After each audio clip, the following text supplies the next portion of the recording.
제가 새해 첫째 주 수요일이라 이제 다른 그 말씀을 드렸고 기도에 관해서 말씀드렸고 오늘 계속해서 수요일날 우리가 계속 공부하는 에스겔서를 공부하겠습니다. 에스겔서 7장 지난번에 9절까지 우리가 살펴봤습니다.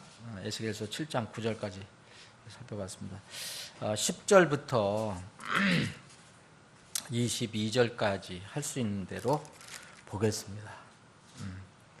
우선 10절부터 15절까지 제가 읽을게요. 그날을 보라 그것이 이르렀도다. 아침이 나아갔으니 막대기가 꽃을 내며 교만이 싹을 내었도다. 폭력이 일어나 사악함의 막대기 속으로 들어간즉 그들과 그들의 무리와 그들의 소유 중 하나도 남지 아니하고 그들을 위하여 통곡하는 일도 없으리로다. 때가 이르렀으며 그날이 가까이 왔은즉 사는 자도 기뻐하지 말며 파는 자도 애곡하지 말라. 진노가 그들의 모든 무리 위에 임하였도다. 파는 자가 살아 있다 할지라도 다시 돌아가서 그 판 것에 이르지 못하리니 이는 그 환상이 그들의 온 무리에 대한 것이기 때문이라. 그 무리가 돌아오지 못하고 아무도 자기 삶의 불법 속에서 자신을 강하게 하지 못하리로다. 그들이 나팔을 불어 모든 것을 준비하였으나 아무도 전쟁에 나가지 아니하나니 이는 내 진노가 그들의 모든 무리 위에 임하였기 때문이라. 밖에는 칼이 있고 안에는 연병과 기근이 있으니 들에 있는 자는 칼에 죽고 도시에 있는 자는 기근과 역병이 삼키리라. 우리가 지난번에 에스겔서 7장 앞에 부분을 이렇게 살펴봤는데 이미 이제 하나님이 오래 참고 기다리시다가 그 기다림이 이제 소진이 돼서 인내가 소진이 돼서 하나님 마지막 심판을 집행하시겠다는 그런 말씀입니다. 그래서 지난번에 우리가 살펴본 것은 이 길들에 따라 하나님께서 계속해서 내 길들에 따라 보응하겠다라는 그런 말씀을 하셨습니다. 오늘 지금 읽은 거 연결해서 10절부터 15절 계속 연결되는 건데요. 우리가 이제 끊어본 것은 시간상 그렇게 하는 거고요. 계속 연결되는 건데 이 10절부터 15절까지는 더 가까이 이제 다가온 재앙에 대해서 얘기를 하고 있는데 여기 10절에 막대기라는 게 나옵니다. 10절에 막대기가 나오는데 영어로 라드 그래갖고서 지팡이라도 번역이 되어 있는 거예요. 때로는 이 막대기가 나오는데 10절도 막대기가 나오고 11절도 막대기가 나와요. 근데 이제 성경에서는 막대기가 그냥 물리적인 실제로 막대기가 있지만 이 막대기를 대략 두 개로다가 또 비유적으로 사용할 때가 있어요. 하나는 이제 하나님께서 이스라엘을 징계하시기 위해서 아니면 다루시기 위해서 쓰시는 어떤 도구로 쓰실 때 막대기라고 사용돼요. 그래서 바벨론 같은 경우는 주로 하나님 막대기로 사용되었다고 말하고 있습니다. 그래서 유대인 랍비들도 여기서 얘기하는 것은 이제 유대인들도 에스겔서는 잘 알고 연구하니까 여기에서 10절에 나온 이 막대기는 그들은 어떻게 해석하냐면 바벨론이라고 이렇게 해석을 합니다. 그래서 하나님께서 이스라엘을 징계하는 도구로 사용하신 그 바벨론의 느부갓네살 왕이다라고 해석을 합니다. 또 하나님께서는 이 막대기를 이스라엘 민족으로도 표현할 때가 있어요. 이제 다른 민족을 이스라엘을 다루시기 위해서 쓰실 때 사용하는 도구로 막대기를 쓰실 때는 종종 많이 나옵니다. 아시리아 같은 경우도 이스라엘 징계하시는 막대기로 삼으셨다고 이사야서에 나오고요. 예레미야도 나오고 그래서 주변국을 하나님께서 막대기로 쓰셔서 이스라엘을 치실 때가 있었어요. 그런데 이스라엘 자체를 막대기로 또 이렇게 표현하신 경우가 있습니다. 대표적인 것이 이제 그 민수기에 보면 민수기 17장에 보면 고라가 대반역을 일으키죠. 고라가 대반역을 일으켜서 고라가 다단과 아비람 이 사람들을 막 동원해서 이제 그 모세와 모세의 형에 대응을 합니다. 그래서 하나님이 그것을 지켜보시지 않고 그것을 정리를 하시는데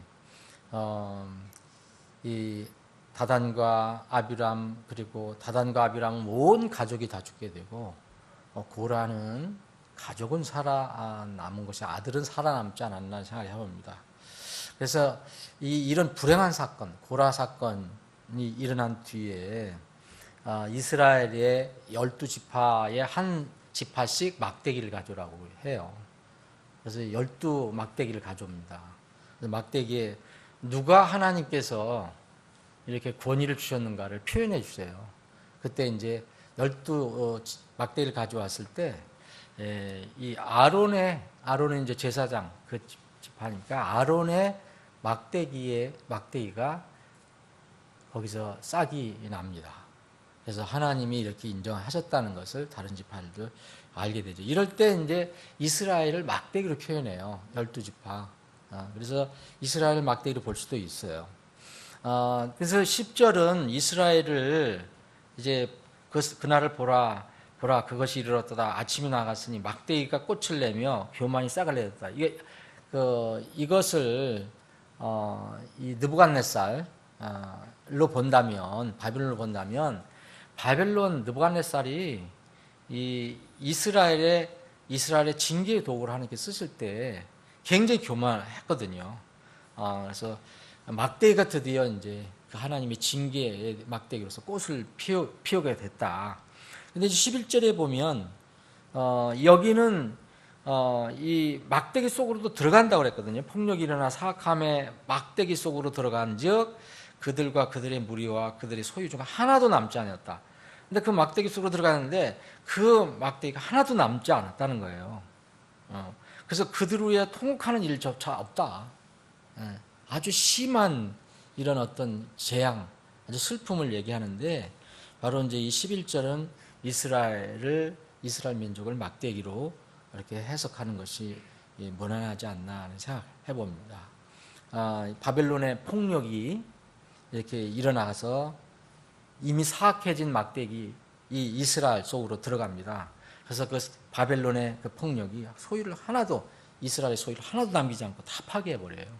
상징적으로 그렇게 표현을 한 것으로 봅니다. 그래서 12절, 13절은 굉장히 상징적으로 얘기를 하는 건데 뭐 이렇게 되니까 뭐 사는 자 파는 자 무슨 의미가 있는가?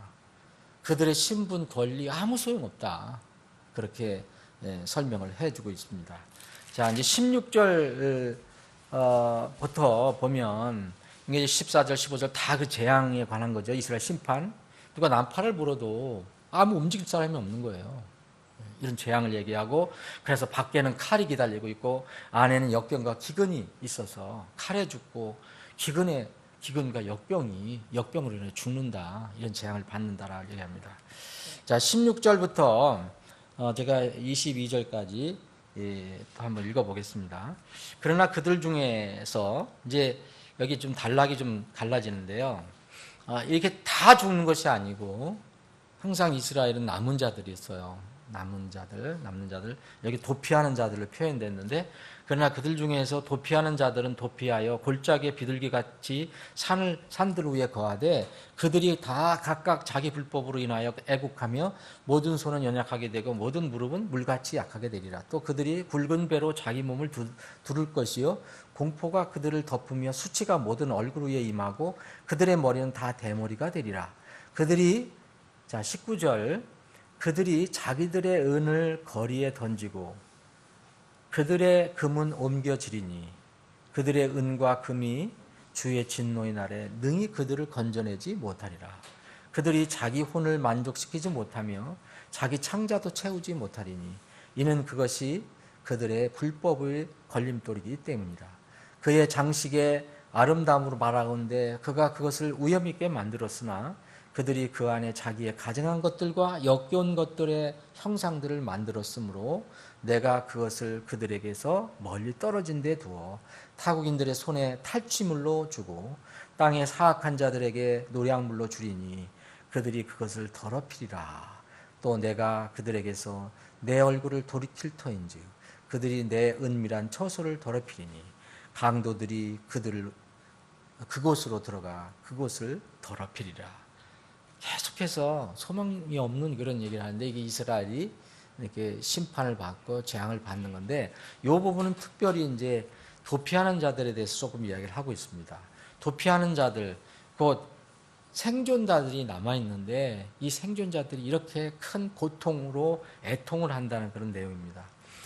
당시 이제 예루살렘이 느부갓네살 왕 바벨론의 군대에 의해서 포위되었을 때 상황은 여러분들 여러 곳곳에 나와 있는데 아주 극심한 상황까지 가게 됩니다. 심지어는 이제 너무 먹을 것이 없어 사람들이 미쳐서 인육까지 먹는 그런 상태까지 가게 됐는데 그 중에서 일부는 재앙을 피해서 다행히 피한 사람들이 있었다는 거죠.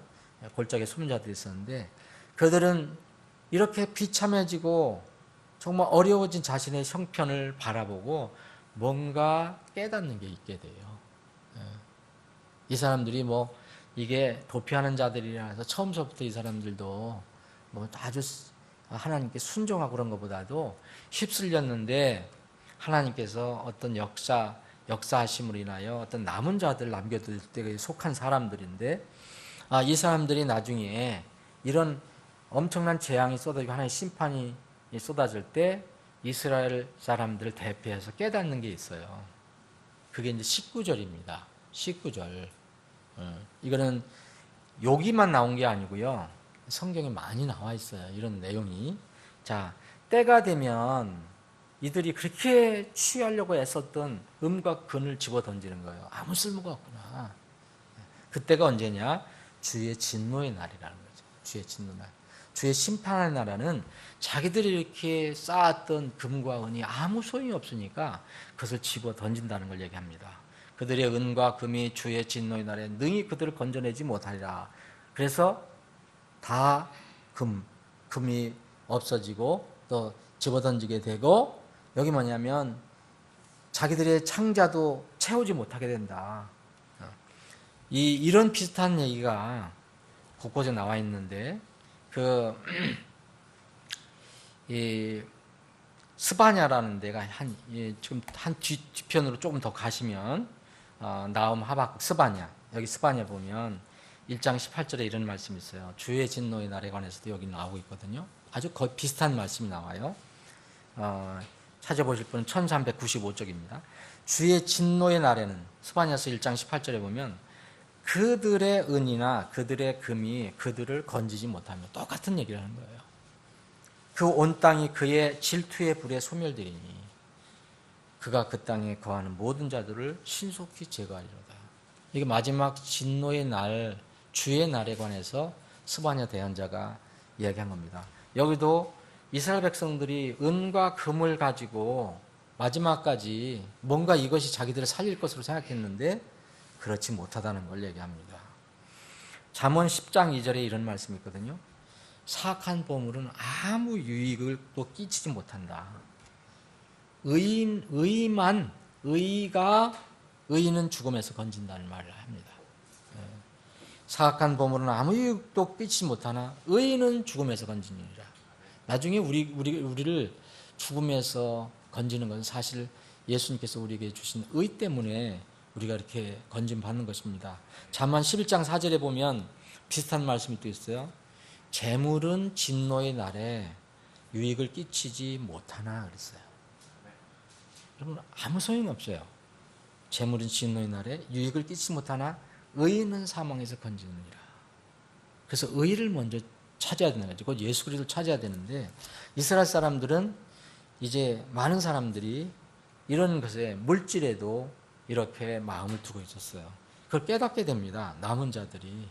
예? 이들은 이스라엘 백성들은 하나님께 주신 물질을 잘못 사용한 게 참 많았어요. 결국 그 은과 금 자신의 영을 만족시키지 못한다는 걸 깨닫게 됩니다. 육신의 배도 채우지 못한다는 걸 알아요. 여기 특별히 그들이 자기 혼을 만족시키지 못하며 자기 창자도 채우지 못하리니 이는 그것이 그들의 불법의 걸림돌이기 때문입니다. 예, 돈과 금과 은이 이런 것들이 나중에 불법의 걸림돌이 되는데 이건 상당히 미래적인 그런 예표적인 말씀도 돼요. 그들의 창자도 채우지 못한다는 건. 사람들은 그러나 지금도 여전합니다. 돈만 있으면, 금과 은만 있으면, 금고에 있고 뭐에 있으면 나는 먹을 거 걱정 없다라고 생각하는 사람 참 많거든요. 난센스입니다. 정말 난센스예요. 그거는요. 차라리 시골에 밭대기 하나 있는 게 나아요. 농촌에 나중에는. 여러분들 그거 다 웬만한 사람 다 알잖아요. 마지막 때에는 금은 보석 돈이 식량을 대신할 수가 없어요. 이미 하나님께서 예언을 해 놓으셨어요. 근데 세상 사람들은 돈과 물질이 있으면 아무 때나 지금 식량을 구할 수 있으니까. 여러분 요새 돈이면 뭐 없는 묵을 게 뭐가 있습니까, 여러분? 돈인데 뭐 택배를 해도 뭐 쌀 몇 가마라도 얼마든지 배달할 수 있고 한데, 근데 그때가 아닐 때가 온다는 거죠. 지금 사람들은 돈이 식량이라고 생각해요. 돈 이코르 식량, 음식. 근데 아닐 때가 옵니다. 이스라엘 백성들이 그걸 체험했거든요. 거기에 이 예루살렘을 포효하고 있을 때 그 안에 물질은 많이 있었어요. 근데 그 물질이 쓸모가 없었어요. 그래서 심지어는 인육을 먹었어요. 그 돈, 금은이 무슨 소용이 있습니까? 그래서 하나님은 이런 그 경고를 여러 번 주셨어요. 근데 사람은 이스라엘 백성처럼 그냥 그때가 오기 전까지 계속해서 그걸 모으는데 전 인생을 투자해요. 지금 그렇게 사람들이 살고 있잖아요. 사람들 사는 게 다 그거, 거의 대부분 그거 아닙니까?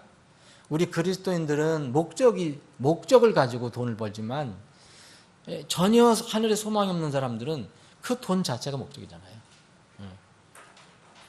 그런데 그들이 마지막 때에 자신들이 그렇게 신뢰하던 돈과 금이, 은이 전혀 그들에게 먹을거리가 되지 못한다는 것을 이제 깨달을 때가 옵니다. 그렇게 믿었던 자신들의 은과 금과 돈이 그들 자신을 배신하게 된다는 것을 알게 돼요. 그때가 되면 어떻게 됩니까, 여러분? 돈 완전히 종이 쪽이 되죠. 아무 쓸모없는 종이 쪽이 되죠. 금 가지고 있는 사람, 이건 금덩어리가 아니라 돌덩이가 되어버리죠. 이 계시록 13장에 이미 그런 환란기의 내용이지만은 그래서는 이게 서서히 시작되고 있어요. 그 666이라는 게 바로 그거 아닙니까? 계시록 13장 그 뒷부분에 보면 그가 모든 자, 작은 자, 큰 자, 부유한 자, 가난한 자, 자유로운 자나 뭐 매인 자나 오른손 안에나 이마에 표를 받게 한다 이거죠. 누가? 적그리스도가, 짐승이. 그 표 혹은 그 짐승의 이름이나 그 이름의 숫자를 갖지 않은 사람들에는 그거 없으면 아무도 사거나 팔지 못하게 된다 그랬어요. 그 표가 있는 사람 외에는 아무도 사거나 팔지 못하게 한다고 그랬어요. 그럼 뭐 무슨 돈이 있으면 무슨 소용이 있습니까? 그래서 여기가 지혜가 있다. 좀 깨달아라. 그래서 그 사람의 수니까 그건 666이라 이렇게 얘기했습니다. 이때가 되면 돈이 아무리 많아도 짐승의 표가 자신의 몸에 없는 사람이면 금덩어리를 가져가도 라면 살 수도 없을 때가 올 겁니다. 그렇게 시스템이 될 거니까. 지금은 돈과 물질이 대단한 능력이지만 마지막 때는 아무 소용이 없게 된다. 그래서 하나님의 자녀들은 절대로 믿는 것이 우선 하나님을 신뢰해야 된다. 돈, 물질은 그 다음이다. 그래서 이 마태복음 6장 33절에 주신 말씀은 영원한 진리며 모든 게 적용해야 돼요. 오직 너희는 첫째로 먼저 하나님의 왕과 그분의 의를 구하라. 이게 첫째예요. 그 다음에 그리하면 주님께서 우리가 먹을 거 입을 거 주신다고 그랬잖아. 이 모든 걸 더하시리라. 근데 세상 사람들이 그걸 거꾸로 하려고 애를 쓰는 거예요.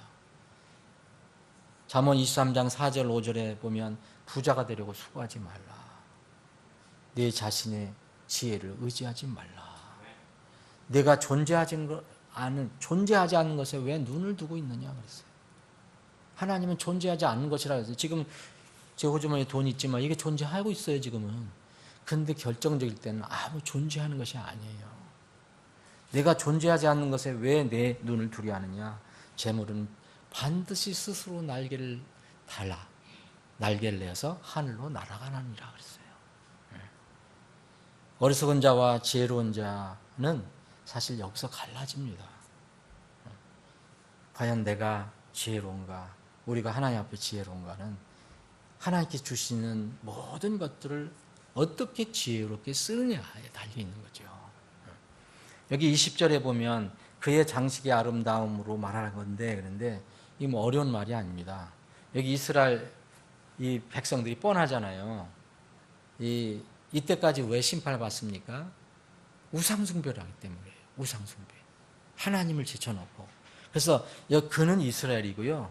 그의 장식은 이스라엘이 은과 금으로 치장한 우상을 얘기합니다. 그 우상이 그의 장식의 아름다움, 뭐 사람이 보기엔 참 아름답게 보이는데 그들이 얼마나 애써서 만들었어요. 멋있게, 위엄있게 만드는데 그거 아무것도 아니다. 그 안에 자기의 가진 것들과 역겨운 것들의 형상들을 만들었으므로 내가 그것을 그들에게서 멀리 떨어진 데 두어서 다른 타국인들의 손에 탈취물을 주고, 이러면 이스라엘 이 성전 무너졌을 때 샅샅이 다 탈취해서 가버렸잖아요. 아름답게 꾸며놓은 거 뭐 아무 소용 없었습니다.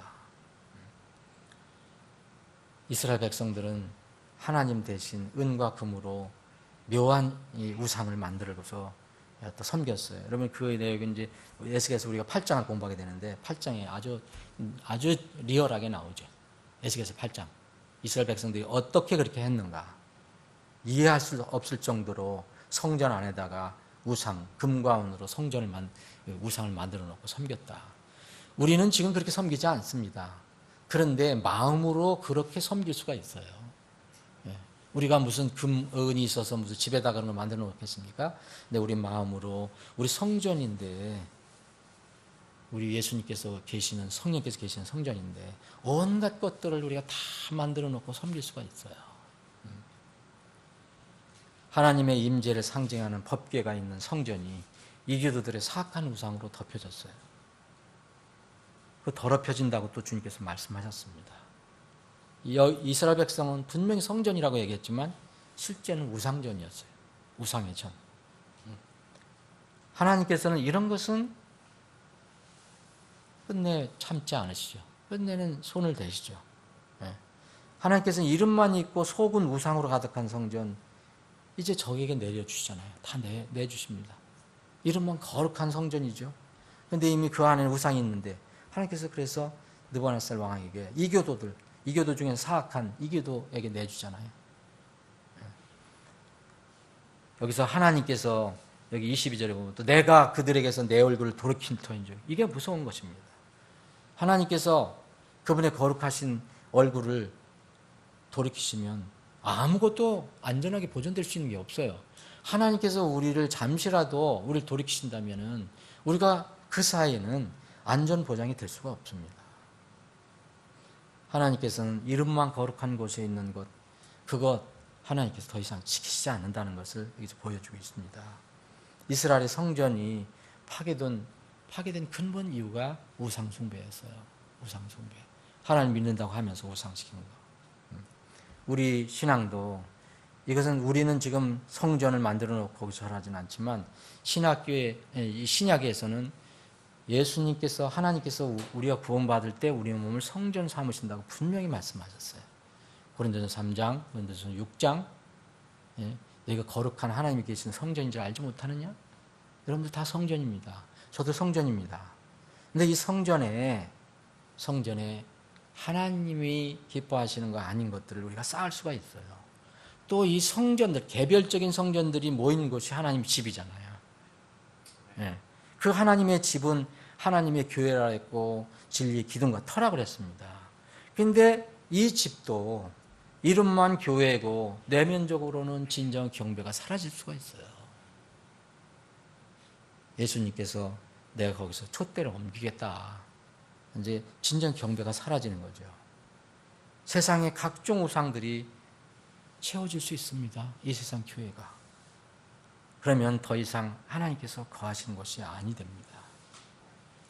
그래서 우리는 이런 말씀이 꼭 이스라엘 백성에게만 해당되는 게 아니라 바로 이 시대에 우리에게도 해당될 수 있다. 각자의 성전 문제도 있고 또 우리가 함께 모이는 교회 문제도 될 수 있다. 그래서 우리가 각자 정말 우리는 하나님을 진정으로 경배하는 진정한 성소인가? 그리고 우리 교회는 하나님께서 성전으로 삼으시는 하나님의 집이고 또 진리의 기둥과 터로 그 역할을 감당하고 있는가? 아니면 지금 많은 교회들이 정말 죽은 교회들이 있잖아요. 이미 하나님을 믿는다 하면서도 하나님 말씀은 다 내쫓아버리고 세상적인 걸로 채우는 그건 죽은 교회 아닙니까?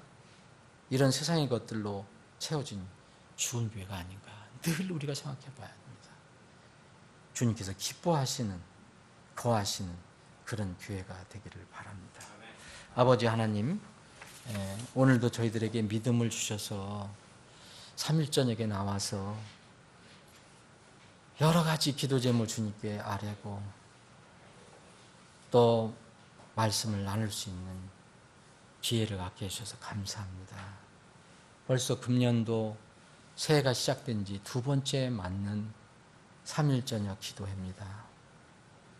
주님, 금년 2018년은 저희들이 주님 앞에 무릎 꿇음으로 엎드림으로 곧 기도로 모든 일에 승부를 거는 한 해가 되기를 원합니다. 우리 각 개인 가정도 그러하고 우리가 함께 섬기는 주님의 교회도 금년은 꼭 기도로 승리하게 해주시길 간절히 원합니다. 우리 국가 민족도 참으로 사람들은 태평성대라고 생각하지만 영적으로 위험한 상태에 있습니다.